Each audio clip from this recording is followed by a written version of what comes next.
Hello, j'espère que vous allez bien et que vous êtes en forme. Aujourd'hui, je vous présente le budget, en tout cas la décomposition de mon budget pour le mois de décembre. Donc je vais tout de suite commencer en notant le montant reçu, sachant qu'il y a une partie de mon 13e mois, une partie d'une prime annuelle, des heures supplémentaires que j'ai fait au mois d'octobre, au-delà de mon salaire de base. C'est pas 42 d'ailleurs, c'est 52. Donc, sur cette somme, je disais, donc le salaire de base, il est de 2 200 € et j'aurai donc aussi à répartir 507,52 €. Je vais commencer par cette somme. Donc, elle est surtout composée par ces heures supplémentaires. Alors, je vais juste faire quelques phrases là-dessus parce que on peut effectivement, sur ces heures supplémentaires, et la société incite à plutôt récupérer, ce qui est logique, puisqu'effectivement, pardon, ce sont des heures et de nombreuses heures qu'on fait sur une journée et additionnées jour par jour à la semaine, sur plusieurs mois. Moi, ça va du mois de novembre, même octobre d'ailleurs, ça s'est vraiment intensifié au mois d'octobre cette année, donc octobre jusque janvier, des fois février, et on va plutôt être sur janvier.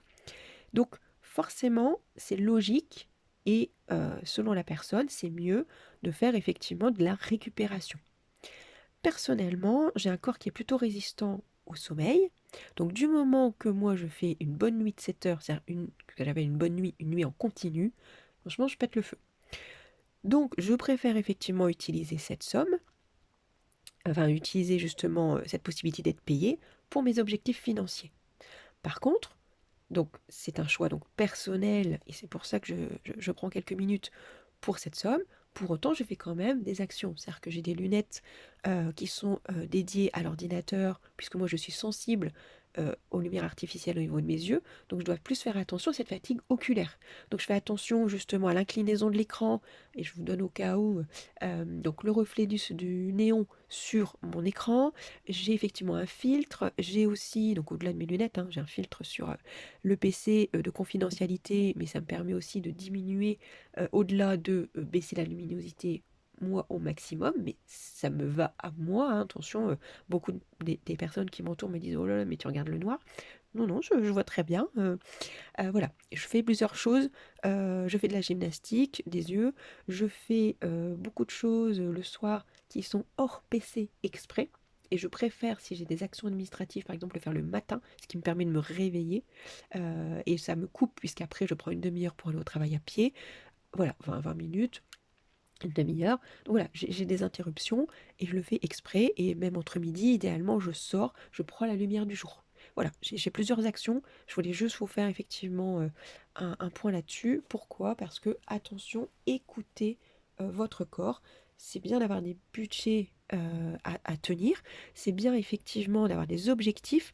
Il ne faut pas non plus que ça devienne une pression. Il faut vraiment écouter votre corps à ce niveau-là. Donc je reviens sur ce qui nous intéresse principalement sur cette vidéo. Donc c'est donc la décomposition. Donc cette somme, comme elle est justement à la base pour de la récupération, pour pallier à des heures supplémentaires, qu'est-ce que je fais? Eh bien je la mets en principal sur les vacances. Donc on est sur 50%, parce que j'ai quand même d'autres objectifs. Et que, comme je pars au mois d'avril, mon budget est plus petit que si je partais en période estivale. Donc sur les 50%, j'ai donc mis 223,76 €. Alors, ça fait pas tout à fait 50%. Pourquoi? Parce que je retire tout de suite 60 €. C'est vrai que j'aurais dû commencer par là. Parce que les 60 €, en fait, c'est c'est une augmentation qu'on avait reçue. Et donc, tout ce qui est au-dessus de 2200, déjà, je le mets à mon objectif principal qui est la voiture. Donc, on est sur la 60 € de voiture. Ici. Et ici, vacances. Là, selon la destination, je peux déjà me prendre une location. Donc ça sera comme ça déjà couvert. Ensuite, assez proche, là en janvier, j'ai l'opération de mes minus. Donc c'est-à-dire j'en ai deux qui sont voilà, qui atteignent leurs 6 mois. Donc je vais castrer, châtrer. Et Donc, je commence à prévoir la somme qui sera nécessaire. Alors en même temps, ils seront pucés, donc pour pouvoir effectivement aussi, comment, qu'ils soient effectivement officiellement, effectivement, alors j'allais dire à moi, ça fait un peu possession, j'aime pas trop ce terme, mais voilà, pour qu'en tout cas, s'il y a quoi que ce soit, normalement ils ne sortent pas, mais s'il y aurait quoi que ce soit, qu'il puisse effectivement être reconnu à mon nom. Ensuite, donc ça c'est les sommes principales. Il me reste 15% que je vais répartir sur des objectifs un peu plus à long terme. Alors on a donc 22,37 € qui sera pour les impôts. Voilà. Donc, comme ça, j'ai déjà 100 € sur les impôts de toute façon. Donc, ça sera justement que du long terme, hein. C'est le d'impôt pour le mois d'octobre de l'année prochaine, hein. Donc, j'ai un peu de temps. Donc, ça peut être justement des petites sommes, puisque ça sera répété et répété. Ensuite, même somme, l'année des 20 ans de ma fille. Et en dernier, j'ai mis un forfait maman, au cas où ma maman viendra habiter avec nous. C'est peut-être que ça n'arrivera jamais, peut-être que, en tout cas, oui, c'est un sujet voilà, qui a été évoqué. Je préfère mettre de côté. Pour son installation, on y arrivera dans la maison, il y a la place, donc ça, c'est pas la question. Mais pour son installation, voilà, je préfère me mettre une enveloppe. Concernant les 2200 €, ce que je fais, c'est que j'ai calculé que en besoin du mois, j'avais besoin de 1699,88 €. Donc, là aussi, j'ai 500,12 € à répartir. J'ai utilisé cette somme, puisqu'en fait, j'ai commencé déjà, et j'ai même terminé, mes achats de Noël. Donc, j'ai utilisé une partie de mon salaire du mois de novembre et le forfait que j'avais mis de côté tout le long de l'année. Donc, en premier temps, là, pour ce cadeau-là, notamment, j'ai fait coïncider l'achat du balai vapeur avec mon salaire. Ensuite, tant qu'à faire, comme je disais, j'ai utilisé le forfait. On est toujours en période de Noël. Normalement, mes achats sont terminés. Tout le monde est checké. Pour autant, il peut y avoir un invité, il peut y avoir effectivement un ajout. Donc, je préfère tout de suite remettre, puisque de toute façon, on est sur le mois de la période où on est concerné par Noël. Donc, autant que ça corresponde, et je remets tout de suite. Et si c'est mis, et ben au moins, peut-être que je l'aurai directement pour l'année prochaine. Ça sera fait. Ensuite, dans les besoins du mois, en tout cas ce besoin ici, j'ai assurance voiture et eau qui sont déjà paliés. Donc les 60 € que je me suis dégagés en payant tout de suite à l'échéancier, à la réception de celui-ci, je l'attribue à mon objectif principal qui est la voiture. Donc je vais mettre facture remboursée, voiture, 60 €. Et je vais acheter aussi une litière. Je pourrais... alors j'ai fait des comparaisons, j'ai été dans des magasins. Je vais expliquer quand même parce que la somme est importante. J'aurais pu prendre on va dire un prix inférieur qui est à 40 €. Sauf que je souhaite apporter plus de confort en termes de largeur, en termes de profondeur, en tout cas d'acheter une grosse litière, parce que mes chats sont nombreux.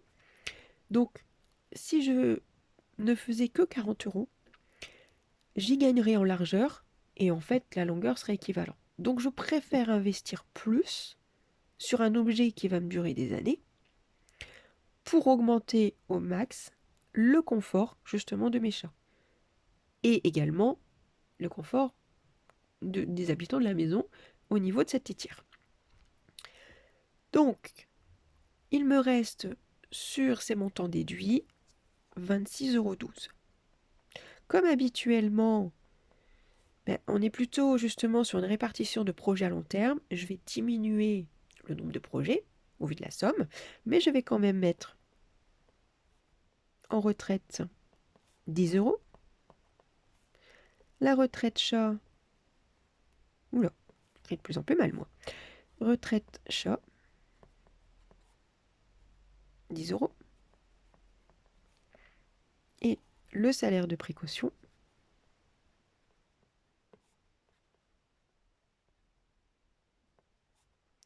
6,12 €. Voilà. Ensuite, alors je fais un petit aparté, c'est que dans ces 1699,88 €, je me mets déjà des plafonds de factures plus élevés afin de pallier à celle-ci. Je m'explique.